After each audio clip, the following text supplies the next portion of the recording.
ჩვენი პირველი სტუმარი რატიო ნათამიშვილია, ფრაქცია ქართული ოცნების წევრი და ადამიანის უფლებათა დაცვის და სამოქალაქო ინტეგრაციის საპარლამენტო კომიტეტის თავმჯდომარე ბატონ რატის აღმშვიდობის მადლობა გადაცემაში მონაწილეობისათვის. დროებითი საგამოძიებო კომისიის ხდომაზე დაბარებული მოწმეები მეორე დღეა ვადევნებთ თვალს, რომ იმსხსენებენ იმ პერიოდს თუ რა მოქმედებები ვითარდებოდა 2008 წლის ომამდე და ომის დღეებში. თქვენთვის როგორც ამ კომისიის შექმნის ინიციატორი გუნდის წარმომადგენლისთვის რა გამოჩნდა ამ მონათხრობებიდან ისეთი, რაც აქამდე არ იყო ცნობილი როგორც საზოგადოებისთვის, ასევე პოლიტიკური წრეებისთვის. მოგესალმებით ნათია, მადლობა ამ შესაძლებლობისთვის. დიახ, ეს არის ისტორიული პროცესი და ნებისმიერი ადამიანი, ვინც ადევნებს თვალს დროებითი საგამოძიებო კომისიის მუშაობას, დამეთანხმება იმაში, რომ მიუხედავად იმისა, რომ ჩვენ კარგად ვიცოდით, რომ სააკაშვილის რეჟიმი ეს იყო სისტემური დანაშაულების შემოქმედი ბრჭყალებში ხელისუფლება, მიუხედავად ამ ყველაფრისა, ჩვენ კიდევ ერთხელ ვწმუნდებით, რომ ფაქტობრივად მიმართულება არ დატოვეს იმ ადამიანებმა, რომ არ ჩაედინათ დანაშაული და მასშტაბები ამ დანაშაულისა საქართველოსა და ქართველი ხალხის წინაშე იყო გაუგონარი. აქედან გამომდინარე, ვფიქრობ, რომ განსაკუთრებით საინტერესო უნდა იყოს ეს პროცესი ახალგაზრდებისთვის და თუ იმეს დაავიწყდა ან არ ახსოვს ახალგაზრდა და აქედან გამომდინარე საკუთარ თავზე არ უგრძნია სააკაშვილის რეჟიმის დანაშაულები, ამ მხრივ მათთვის ძალიან საინტერესო იქნება და კარგი გაკვეთილი იქნება იქიდან გამომდინარე, რომ ამ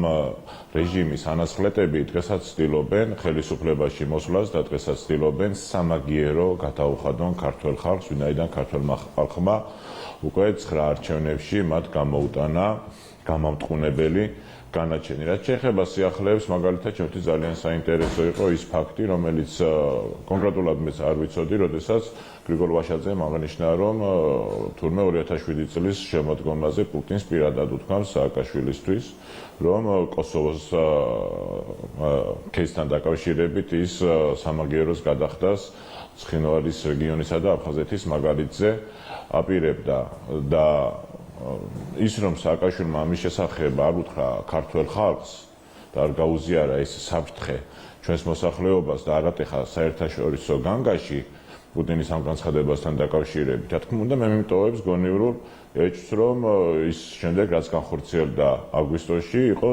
ვიღაცასთან სინქრონულად მართული. და მით უმეტეს, როდესაც ვიგეთ, რომ ამ ხნის განმავლობაში არა თუ ის ხალხს აგებინებს ამას, არამედ შვეიცარიაში მიდის იმისთვის, რომ ჩაიტაროს გამაჯანსაღებელი პროცედურები.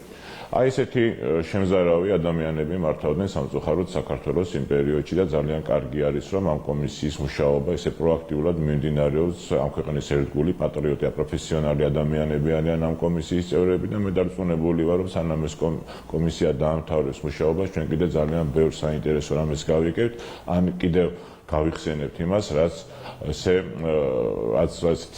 მძიმე იყო ჩვენი ქვეყნისთვის და რაც არასდროს აღარ უნდა განმეორდეს. იქიდან გამომდინარე, რა მასალებიც იყრის თავს ამ კომისიაზე, მაინც პროცესების რა განვითარებას ვარაუდობთ, მას შემდეგ რაც ეს პროცესი წავა ერთგვარად დასასრულისკენ, ეს იქნება პროკურატურის საქმე, შემდეგ დააკისროს პასუხისმგებლობა ცალკეულ პირებს, თუ საქმე შეიძლება მივიდეს იქამდე, რომ დადგეს თუნდაც საკონსტიტუციო სასამართლოს დონეზე პარტიის, როგორც პოლიტიკური წარმონაქმნის პასუხისმგებლობის საკითხი.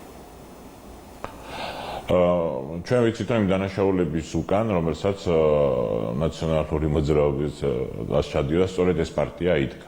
და ნაციონალური მოძრაობის დანაშაულები სტრასბურგის სასამართლოშიც არის აღნიშნული, რომ სისტემური ხასიათის იყო და ის სხვადასხვა სახელისუფლებო შტოების ვიდან იმართებოდა. და რა თქმა უნდა, ამ ვერტიკალის თავში იდგა სააკაშვილი, მაგრამ ის არ არის ერთადერთი, ვისაც ეს პასუხისმგებლობა აკისრია. ეს პასუხისმგებლობაში არის მონაწილე ყველა ის მაღალი პოლიტიკური თანამდებობის პირი, მისი თანამზრახველი იყო ამ დანაშაულებიდან გამომდინარე. და მე დარწმუნებული ვარ, რომ ამას მოყვება ლოგიკური გაგრძელება, ჩვენ წინასაარჩევნოდ ჩვენ საზოგადოებას დავპირდით, რომ ნაციონალური მოძრაობა უნდა გასამართლდეს და ეს დროებითი საგამოძიებო კომისია დარწმუნებული ვარ შექმნის შესაბამის საფუძვლებს იმისა, რომ თუნდაც საკონსტიტუციო სასამართლომ განიხილოს ეს პროცესები, ვინაიდან ის პარტია, რომელიც თავისი მოღვაწეობის განმავლობაში მხოლოდ და მხოლოდ ანტიქართული მოქმედებებით გამოდიოდა და გამოირჩეოდა მაშინაც, როდესაც ხელისუფლებაში იყო, მას შემდეგ, როდესაც ოპოზიციაში არის, რაციონალური მოძრაობა ყველა ეტაპზე ებრძოდა ქართულ ხალხს და ებრძოდა საქართველოს წინსვლას, პროგრესს და განვითარებას, ებრძოდა ქართულ ოჯახებს, ებრძოდა წარმატებულ ადამიანებს და ეს ზნე მას არ შეუცვლია.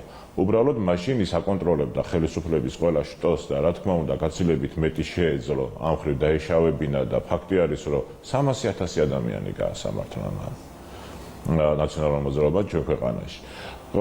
რაც ოპოზიციაში არის, იქიდანაც მუდმივად თავს ესხმის საქართველოს, არა კონკრეტულად ქართულ ოცნებას, არამედ იმ პროცესებს, რაც ჩვენთვის მნიშვნელოვანია, ეროვნული უსაფრთხოების იქნება, ეს ეკონომიკური, სოციალური უსაფრთხოების იქნება, თუ საგარეო პოლიტიკის მიმართულებით. ყველგან ყოველთვის საქართველოს საწინააღმდეგო პოზიციას ირჩევენ. ეს შემთხვევითი არ არის, რა თქმა უნდა, ეს არის ამ პარტიის და მისი ანასხლეტების, ან მისი ეგრეთ წოდებული პარტიუკების, რომლებიც ფილიალები არიან სინამდვილეში ისევე ნაციონალური მოძრაობის, მათი ზნე და ბუნება და შესაბამისად, რა თქმა უნდა, ამას აუცილებელი არის, რომ მოყვეს სამართლიანი რეაგირება. რაც ეხება ცალკეული პოლიტიკური ლიდერების უარს კომისიის სხდომაზე მისვლაზე, ისინი პოლიტიკური ანგარიშწორების მიზნით დადგმულ სპექტაკლს უწოდებენ ამ მიმდინარე სხდომებს და ამით ამართლებენ ზოგიერთი ლიდერის მიერ სხდომაზე მიუსვლელობას. თქვენი დაკვირვებით მაინც რა არის მთავარი მოტივი ოპოზიციის ლიდერებისგან უარის? ისინი კითხვებს არიდებენ თავს თუ კატეგორიულად არ სურთ მოახდინონ ამ მისვლით და პარლამენტში შექმნილი კომისიის ლეგიტიმაცია, იმიტომ რომ მაგალითად დღეს ხაზარაძემ განმარტო, რომ ის კითხვებზე პასუხისთვის მზად არის უბრალოდ სასამართლოს წინაშე. ვინც კითხვებზე საპასუხოდ მზად არის, სასაკვირველია მივა ამ კომისიაზე, მაგრამ ჩვენ რას ვხედავთ, რომ ეს ადამიანები ემალებიან საჯაროებას, ემალებიან იმ კითხვებს, რომლებიც გააჩნია ჩვენ საზოგადოებას. წინასაარჩევნო პერიოდში ეს ადამიანები საკუთარ ამორჩევლებს ემალებოდნენ და ეხლა, როდესაც მიმდინარეობს დროებითი საკამოძიებო კომისიის სხდომები, ემალებიან ამ კომისიას, მაგრამ ვინც როგორ არ უნდა დაიმალოს, პასუხისმგებლობას ვერავინ ვერ გაიქცევა. და ყველა შევახსენებ, რომ ამ კომისიისგან თავის არიდება, კითხვებზე თავის არიდება და გამოუცხადებლობა ისჯება სისხლის სამართლის პასუხისმგებლობით და ეს მიდგომა არის ევროპული სტანდარტის. ასე რომ ეს ადამიანები, ვინც არ ცხადდებიან კომისიაზე, სინამდვილეში აღიარებენ, რომ ისინი არიან თანამძრახველები დანაშაულების და სწორედ ამიტომ იქცევიან ასე. სხვა მხრივ პირიქით მათი ინტერესი უნდა იყოს, რომ წარსდგენ ამ კომისიაზე და საკუთარი პოზიციები გააჟღერონ. და ლოგიკურიც ესე იქნებოდა, მაგრამ სწორედ ის, რომ ეს ადამიანები ეშინიათ, იმალებიან და არ ცხადდებიან კომისიაზე, გვაჩვენებს იმას, რომ ამით ფაქტობრივად ისინი აღიარებით ჩვენებებს იძლევიან და თუ გონია იმას, რომ პასუხისმგებლობას გაიქცევა, არა ადრე თუ გვიან მათ მოუწევთ ყველა იმ ლეგიტიმურ კითხვას გასცემ პასუხი, რომელიც ჩვენ საზოგადოებას ასევე ლეგიტიმურად გააჩნია. ვინაიდან ამ კომისიის წევრები სწავლენ ზუსტად იმ კითხვებს, რომელიც ჩვენ საზოგადოებას აქვს. კი ბატონო, შევეხოთ შემდეგ თემასაც, რაზე საუბარიც და დასმულ კითხვაზე პასუხი ოპოზიციას არ უყვარს, ეს არის ადგილობრივი თვითმმართველობის არჩევნებში მონაწილეობა. რატომ გადავდივარ ამ თემაზე? იმიტომ რომ როდესაც ისინი ამბობენ, რომ კომისიაზე არ მიდიან, იმიტომ რომ არ მოახდინონ ლეგიტიმაცია პარლამენტის და კომისიის, ასეთივე ლეგიტიმაციად თვლიან ზოგიერთი პარტიის ლიდერები თვითმმართველობის არჩევნებში მონაწილეობის დაშვებასაც. მაგრამ გაჩნდა გარკვეულწილად მოსაზრებები ოპოზიციური პარტიების რიგებში, რომ თუ არ შედგება შემოდგომაზე ტოტალური ბოიკოტი, მაშინ ზოგიერთი მათგანი განიხილავს და მზად არის იმსჯელოს ამ არჩევნებში მონაწილეობაზე. ეს ტენდენცია მათ პოზიციაში ცვლილებად აღიქმება თქვენთვის? პირველი რაც მინდა აღნიშნო, მიიღებს თუ არ მიიღებს რადიკალური ოპოზიცია თვითმმართველობის არჩევნებში მონაწილეობას, შედეგი იქნება ერთი და ეს შედეგი იქნება გარდამტეხი სწორედ რადიკალური ოპოზიციის გაქრობის პროცესში ქართული პოლიტიკიდან. და ეს შედეგი იქნება დააჩქარებს ძალიან ამ ყველაფერს.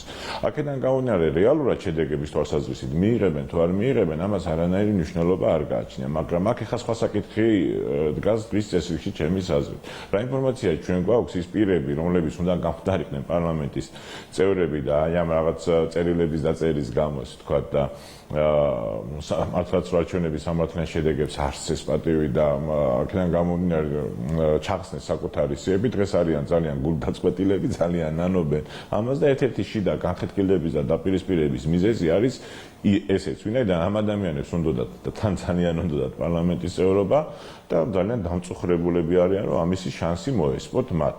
თუმცა ძალიან დამსახურებულათაც ეს ადამიანები არც იმსახურებენ იმას, რომ თუნდაც მცირე ჯგუფები წარმოედგინათ საქართველოს პარლამენტში. შესაბამისად, ეს სურათი რომ და მოცემულობა რომ არის ამ რადიკალურ ოპოზიციაში, ვიცით და იმასაც შეგახსენებთ, მიუხედავად იმისა, რომ წერილებს წერდნენ არ გვინდა პარლამენტის წევრობაო, ამავდროულად სოციალურ ქსელებში სტატუსებს ახლებდნენ და საქართველოს პარლამენტის წევრები ვართ, ამბობდნენ და აქაც საკუთარ უბადრუკობას უსვამდნენ ხელს. მაგრამ ამ ადამიანებს არავინ არ ეკითხებათ რა უნდათ, რა არ უნდათ და რა ინტერესი აქვთ. რასაც ავალებენ, იმას ასრულებენ და სწორედ აგენტურის სავალალო ბედი არის ეს, რომ მას საკუთარი აზრი არ გააჩნია და სხვისი ბრძანებების უპირებო შემსრულებელია. შესაბამისად, რა ბრძანებასაც მიიღებენ, იმ ბრძანების შესაბამისად იმოქმედებს. უბრალოდ ერთი არის ფაქტი, რომ როგორი ბრძანებებიც არ უნდა მოვიდნენ, ამათ აქ არანაირი შესაძლებლობა არ გააჩნიათ იმას, რომ რაიმე სახის კაპიტალი კონდეთ. ვინაიდან სრულიად გაბანკროტებული არის, სრულიად განადგურებული არის რადიკალური ოპოზიცია ჩვენს ქვეყანაში, ეს გამოიწვია ზუსტად იმან, რომ ეს ადამიანები წინააღმდეგობაში მოდიოდნენ არა სახელმწიფო ინტერესებისგან, არა ამ ქვეყნის ინტერესებისგან, არამედ იმ მცირე რიცხოვანი ამორჩევლის ინტერესებისგანაც კი, ვინც მათ უჭერდა არჩევნებს მხარს, მათაც კი ემალებიან, მათთან პირისპირ დარჩენის შიში და ფობია გააჩნიათ უკვე. შესაბამისად, როგორც ესეთი უპასუხისმგებლო და მშიშარა არის რადიკალური ოპოზიცია, რა თქმა უნდა, ის არჩევნებში ხელმოწარული იქნება ყოველთვის და ყველგან ხელმოწარულიც დარჩება. აქედან გამომდინარე, სწორედ აი ამ დეგრადაციას უყურებთ ახლა ჩვენს და ამას ვადევნებთ თვალს, მაგრამ ძალიან კარგი, რაც ნაკლებად იქნება წარმოდგენილი ქართულ პოლიტიკაში აგენტურული ოპოზიცია, მით უკეთესი იქნება ქართული პოლიტიკური ქართულ პოლიტიკური ჩართულობა თქვენთვის არ არის მნიშვნელოვანი არჩევნებზე, რომ ბევრმა პარტიამ მიიღოს მონაწილეობა. ვიცით რა არის, ჩვენ გვაქვს ესეთი მდგომარეობა, რომ მაგალითად რადიკალური ოპოზიცია და განსაკუთრებით არის გაბატონებული ჩვენ ნაციონალური მოძრაობა და მის საფარქვეში არსებობენ ეს სხვა პარტიები, რომლებსაც თვითონ პარტიუკებს ეძახდნენ. და ყველაზე საინტერესო იყო ის, როდესაც სააკაშვილი ამ ეგრეთ წოდებულ პარტიებს უწოდებდა პარტიუკებს, ესენი არ აპროტესტებდნენ და ეთანხმებოდნენ, რომ პარტიუკები ვართო და აქედან ჩანს მატერიალური დამოკიდებულება ერთმანეთთანაც, პოლიტიკური პროცესებთანაც და ასე შემდეგ. ამიტომ ზედმეტი წონის მინიჭება ესეთი მართლაც პარტიუკებისთვის. ფიქრობ, რომ ნამდვილად არარელევანტური არის და მათი გაქრობა ავტომატურად გამოიწვევს ისეთი პოლიტიკური ძალების გამოჩენას, რომელიც მართლაც მნიშვნელოვანი იქნება ქვეყნისთვის, რომლებიც იქნებიან არა გარე ბატონების სამსახურში, არამედ დაემორჩილებიან და პასუხისმგებლობით მოეკიდებიან საკუთარი ამორჩევლების ნებასა და ინტერესებს და ეს უნდა იყოს პირველ რიგში ნებისმიერი პოლიტიკური პარტიის, მაგრამ პოლიტიკური პარტია არ ხარ და ხარ მხოლოდ პროექტი, რასაკვირველია ამ შემთხვევაში პროექტის ავტორის ბრძანებებს ემორჩილებს. კიდევ ერთ თემას მინდა შევეხოთ, შედარებით მოკლედ, რა კი ადამიანის უფლებათა დაცვის კომიტეტს ხელმძღვანელობთ, ევროსაბჭოს ადამიანის უფლებათა კომისარმა მაიკლ ოფლაერტიმ გამოაქვეყნა მემორანდუმი საქართველოში ადამიანის უფლებების მდგომარეობაზე, რომელშიც ერთ-ერთი პუნქტი არის ლგბტ პირთა შელახული უფლებები და ოჯახური ღირებულებების შესახებ კანონის გაუქმების მოწოდება. ოფლაერტი საქართველოში ადამიანის უფლებების მდგომარეობის კრიტიკით გამოირჩეოდა მანამდეც, მახსოვს, როდესაც ის რამდენიმე თვის წინაც იყო ჩამოსული თბილისში, მაშინაც მიუთითებდა ამ კანონის ერთგვარ შეუთავსებლობაზე ადამიანის უფლებათა სტანდარტებთან. როგორ ხსნით ახლა ამ საკითხის ისევ გააქტიურებას? რამე კონკრეტულ ფაქტებზე დაყრდნობით აქვს ევროსაბჭოს კომისარს ეს მოთხოვნა თუ შეიძლება ამ თემის ისევ წამოწევა გახდეს მორიგი საბაბი იმაზე აპელირებისთვის, რომ საქართველოში ყველაფერი რიგზე არ არის? საქართველოს ხელისუფლება მოქმედებს ქართველი ხალხის ინტერესებიდან გამომდინარე. და მე რთულად მახსენდება ისეთი ფართო კონსენსუსი ქონოდა რომელიმე საკითხს, რომელიც ნამდვილად ზეპოლიტიკური საკითხი იყო ჩვენი საზოგადოებისთვის, როდესაც ის პროცესი საქართველოს პარლამენტში ოჯახური ღირებულებებისა და არასრულწლოვანთა დაცვის კანონზე, როდესაც მუშაობდით. და ეს ასეთი მხარდაჭერა და დაკვეთა არც ერთ სხვა ინიციატივას არ ქონია ფაქტობრივად საქართველოს პარლამენტში. ამიტომ ეს არის ჩვენთვის მნიშვნელოვანი და პირველ რიგში სწორედ ამ დავალების ქვეშ მოქმედებთ ჩვენ. ამ დავალების გამცემი არის მისი უზენაესობა ქართველი ხალხი. ეს ახლა ესეთი ანგარიშები, რომელიც მხოლოდ და მხოლოდ პოლიტიკური საკითხებით არის განპირობებული და მოტივირებული და მას რეალურად ადამიანის უფლებრივი მდგომარეობის შესწავლის ინტერესი არ გააჩნია, რა თქმა უნდა, ნამდვილად არ იქნება ჩვენთვის საინტერესო და იქ ჩვენ, როდესაც გადავხედე მეც ამ ანგარიშს, ნახე ბევრი ისეთი საკითხი, როდესაც მაგალითისთვის რომ თქვა იგივე ქართულ სამართალდამცველების მოქმედებები არის გაკრიტიკებული, თუმცა მსგავს ანგარიშებში ჩვენ ვიცით, რომ ქართული სამართალდამცველები შენ შემთხვევაში ბევრად უფრო მაღალი სტანდარტით მოქმედებენ, ვიდრე მათი ფრანგი ან გერმანელი კოლეგები და თუ იმეს გონია, რომ გერმანელებს და საფრანგეთს ვერ გაუბედავს რაღაც გაკრიტიკებას და საქართველოს მიმართ გონია, რომ ჩვენ დაბალიღობე ვარ და აქ უფრო დიდი გული ექნება, ძალიან მწარედ ხდება და ესე ნამდვილად არ არის, ვინაიდან ჩვენთვის მნიშვნელოვანი არის ჩვენი ქვეყნის სუვერენიტეტიც, ჩვენთვის მნიშვნელოვანი არის ამ ქვეყნის მოქალაქეების ინტერესებიც და ჩვენთვის მნიშვნელოვანი არის, რომ ამ პროექტიულ დღესასწაულს ჩვენს საზოგადოებასთან ერთად ქმნიდეთ. აქედან გამომდინარე, ესეთი სუბიექტური და კონკრეტულად თქვა და ესეთი ანგარიშები, რომელიც არ ემსახურება სინამდვილეში სწორედ ასე დემოკრატიული პროცესების გაძლიერებას, ჩვენთვის საინტერესო ვერ იქნება. მადლობა, რატიო ნათამიშვილი, ადამიანის უფლებათა დაცვის საპარლამენტო კომიტეტის თავმჯდომარე იყო, დღის ქრონიკის სტუმარი.